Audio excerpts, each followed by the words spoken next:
टियों ॾींहं जी ॻाल्हि आहे। मुंहिंजो नालो अब्दुल जब्बार आहे, मां जखराणी आहियां, मां सुमरा शाख ते जैकबाबाद में। असल या हक़ीक़त इहो आहे साईं, मुंहिंजो घरवारी आहे सारा, हे टिकटॉक भरदी आहे। जखराणी घुरायो आहे टिकटॉक भरदासीं, असांजी घरवारी सारा जी फैन आहे, टिकटॉक भरदासीं तव्हां ख़र्चे ॾींदासीं।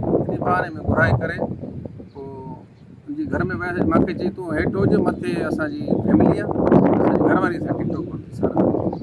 पोइ मूंखे हेठि बीहारियो, पोइ मथे वई, गुलाब फुलनि जो इस्तेमालु मथे थी वियो। पोइ हिनखे मिलर वाटर पाणी पीआई, उन खां पोइ हिन जो तव्हांजी घरवारी किथे, मां टिकटॉक भरी मां वेंदुमि हेठि, मुंहिंजो मुड़ुसु बीठो देरि थी वेंदो।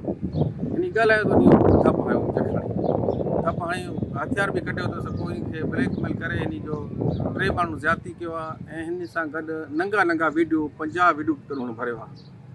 पोइ हिन खे चई त अॼु खां पोइ तूं टिकटॉक बंदि कंदे, असां तूं जखणी जो नालो तव्हां बदनाम कयो आहे, टिकटॉक बंदि कंदे त सही आहे। अगरि टिकटॉक तूं ॿीहर वरी वीडियो ठाहींदे त पोइ हे नंगा वीडियो असां नेट में ॾींदासीं। केस दाख़िल थियो आहे, घणा जवाबदार गिरफ़्तार आहिनि? साईं गिरफ़्तार हिकिड़ो मालिक मकान आहे, ॿिया बि इनशाला पुलिस सुठो कार्रवाई करे थो, ॿिनि खे बि जल्दी गिरफ़्तार कंदो। सारा कोट SP साहिब जा महिरबानी आहिनि। अच्छा, सोशल मीडिया ते इहो हलियो पियो वञे त सारा टिकटॉकर शहर में जेको आहे फाश ई फैलाए थो, इन ॻाल्हि में केतिरी इन साईं उहो जेको चवे थो उहो सबूत खणी अचे।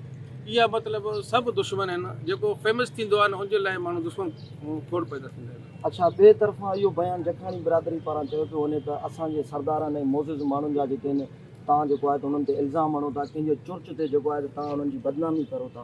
साईं सरदार, असां कंहिंजो सरदार मथां इल्ज़ाम नथा आणूं। मतिलबु कल्ह असां केस करायूं पिया, सरदार शौकत ख़ान जो फ़ोन आयो।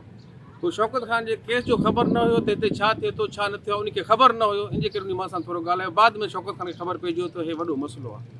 सरदार शौकत ख़ान तव्हांखे छा चयो फ़ोन ते? शौकत ख़ान इहो चयो त तूं हिननि सां मतिलबु ग़लति छो ॿधाए थो। उनखे शौकत ख़ान खे कंहिं फ़ोन करे उन इहो ॻाल्हि कयो आहे त जब्बार सारा असांखे ग़लति ॿधाए थो। शौकत ख़ान खे वधी वीडियोनि जो वॾे किसे जो शौकत ख़ान खे ख़बर न हुयो।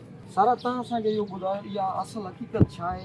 कल्ह 3 ॾींहं खां वठी सोशल मीडिया ते तव्हांजा वीडियो बि वायरल थिया आहिनि ऐं वॾो वावेला हले थो, छा हक़ीक़त आहे? थी वियो न, मां वीडियो पोस्ट कया हुया, मां हिकु वीडियो पोस्ट कयो, मां जखराणी 3 छोकिरा हुया, उन्हनि मुंहिंजा ग़लति वीडियो ठाहिया आहिनि, मूंखे कुटियो अथनि, ज़बरदस्ती मुंहिंजा वीडियो ठाहिया अथनि। त पोइ इन्हनि खे ख़बर पइजी वियो त मुंहिंजो सुबुह मुंहिंजो निंड मां उथियमि त मुंहिंजो सोशल मीडिया ते वीडियो हले पियो। तव्हां ते तशद्दुद कयो अथऊं? जी, कुटियो अथनि मूंखे। तव्हांखे धक मक लॻल आहिनि जिते जिस्म? न, मूंखे चंबा आयो अथनि। चंबा आया? कीअं आहिनि तव्हां हुननि खे सुञाणंदा? जी। तव्हांखे कहिड़े हिसाब सां घुरायो पंहिंजे रिहाइशगाह ते? न, वीडियो जे बहाने। वीडियो जे बहाने? अलाए सोशल मीडिया ते इहो वावेला आहे त तव्हां फाश ई शहर में फैलाओ था। हाणे उहो चवण वारा आहिनि, छा बि चई सघंदा, ईअं चवंदा त सारा ईअं सारा सभिनि जो त केस हणे थी, ईअं करे थी, हूअं करे थी, सॼो ग़लति करनि था। हे केरु मुनाफ़िक़ हूंदो आहे न, दुश्मनी। असां सोशल मीडिया ते आयासीं, इहा तनक़ीद असांजे मथां हले थो। ॿियो इहा ॻाल्हि करनि था त कंहिंजे चुर्च ते जेको आहे जखणी बिरादरी जे MNA MP ऐं सरदारनि जा नाला जेको आहे बदनाम करणु चाहिनि था। न, ईअं केरु कंहिंजो नालो बदनाम न करे सघंदो। बाक़ी सरदार शौकत ख़ान गनी हो तो निकरी विया, हाणे एयरपोर्ट थाणे ते सारा रहते बिठा, हाणे जवाबदार खबर न लगा था। ईअं बस केस करण ना बिठा इंटरव्यू करूं सारा। 4 ॼणनि ते FIR थियो आहे, गिरफ़्तार कंहिंखे कयो था? हां, जो मकान मालिक आहे न, उहो गिरफ़्तार। उन्ही भी तव्हां सां ज़्यादती कई? न, उहो उन तव्हां ते मौजूद हुयो, बाक़ी ज़्यादती न कयो था। न तव्हां ते तशद्दुद की न ज़्यादती की? न। पुलिस गिरफ़्तार उनके कयो आहे, जेके मुख्य जवाबदार आहिनि उहे आज़ाद आहिनि। हां, उहे आज़ाद आहिनि, जहाज जो मालिक आहे, उहो बस हाणे जल्दी पकड़ के काढे वेंदा।